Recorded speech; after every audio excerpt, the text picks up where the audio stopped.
Saat akhirnya adik membebaskanku, aku sudah berbadan dua. Karenanya orang tuaku terpaksa menikahkan kami. 11 tahun bukanlah waktu penantian yang singkat. Dengan berjuta penyesalan atas masa laluku, aku terus membayangkan rupa anak keduaku, Putri Pratiwi.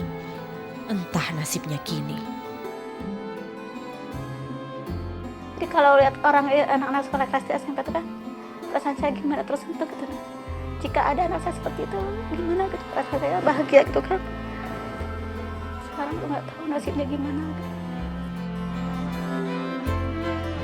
Ketika Putri berusia 2 tahun, aku terpaksa menitipkannya pada sebuah keluarga di Sangatta, Kalimantan Timur.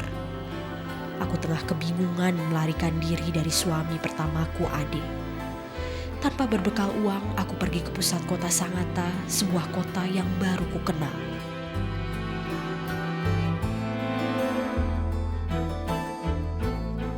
Tahun 1987, aku terpaksa menikah dengan Ade. Saat itu aku masih duduk di bangku kelas 3 SMP di Sukabumi, Jawa Barat. Usiaku masih 16 tahun. Saat itu aku berkenalan dengan Ade, seorang lelaki yang sudah 3 kali menikah. Aku ikut saja ketika ia mengajakku jalan-jalan.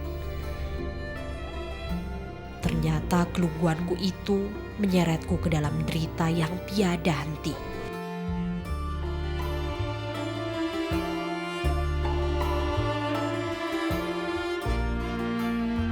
Adik menyekapku di daerah Banten.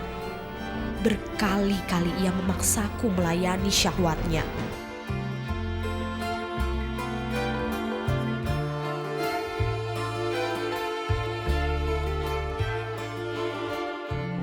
Saat akhirnya adik membebaskanku, aku sudah berbadan dua.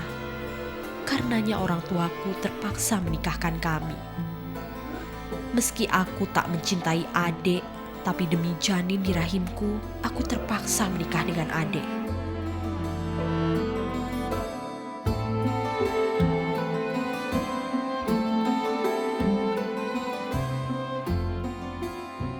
Ade memboyongku bertransmigrasi ke desa kecil di Kalimantan Timur.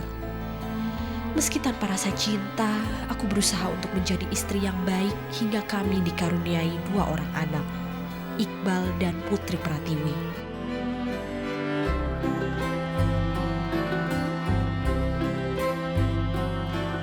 Tapi di perantauan, tabiat buruk suamiku semakin menjadi-jadi.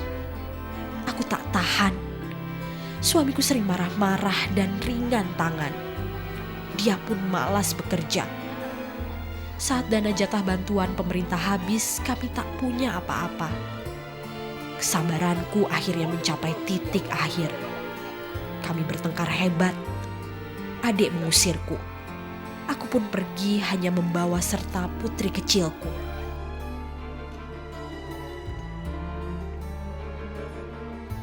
Jadi saya bawa Putri itu karena Putri masih kecil, masih butuh saya kan.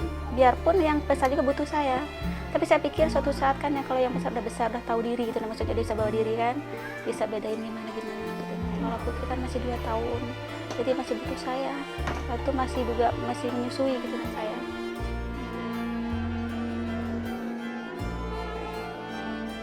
Dari pedalaman daerah transmigrasi, kami pergi ke kota Sangatta.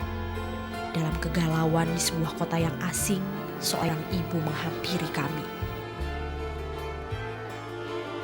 Setelah mendengar ceritaku, ibu itu mengajak kami ke rumahnya. Karena melihat kasih sayangnya pada anakku, aku titipkan anakku Putri padanya sementara aku mencari pekerjaan. Tentu ya merasa bersalah betul gitu. Sampai gitu, tapi ya kan terpaksa gitu, daripada sama saya dulu itu kan sengsara, dibawa kemana-mana kan, nggak ada tempat berteduh gimana, panasan kehujanan kan.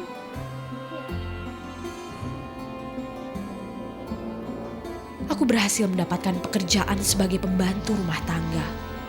Namun kembali cobaan harus aku hadapi.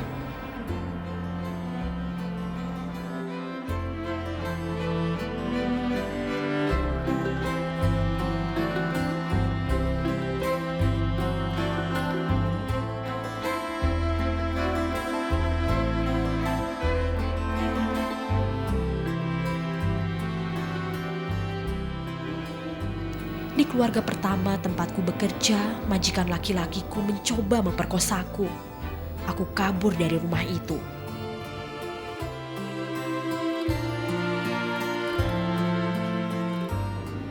Aku juga terpaksa pergi dari rumah majikan keduaku karena sang istri cemburu buta pada suaminya yang sangat baik padaku.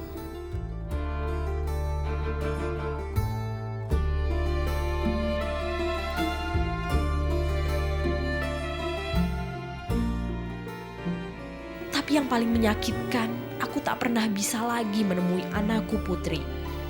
Setiap aku datang ke rumah itu, aku disambut kejutan yang memilukan hati.